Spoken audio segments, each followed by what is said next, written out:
అమ్మవారి చూపులు ఎంత దిశల వరకు పడ్డాయో అంతవరకు దరిద్రములన్నీ తొలగిపోయి అందరూ ఆనందమును పొందారు.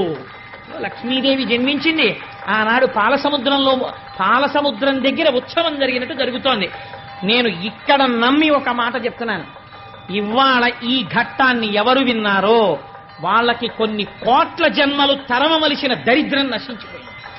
ఇది పరమ యథార్థం. అందుకని ఆ తల్లి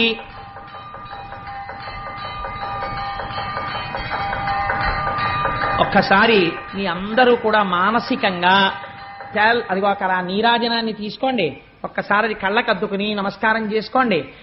స్వామి త్రిమూర్త్యాత్మకమై దత్తాత్రేయుడై ఉన్నాడు. చక్కటి జేగంటలు మోగే ఈ దేవాలయంలోను అటువంటి పరమ పవిత్రమైనటువంటి లక్ష్మీదేవి యొక్క ఆవిర్భావము జరిగింది. ఇంకా దేవేంద్రుడికి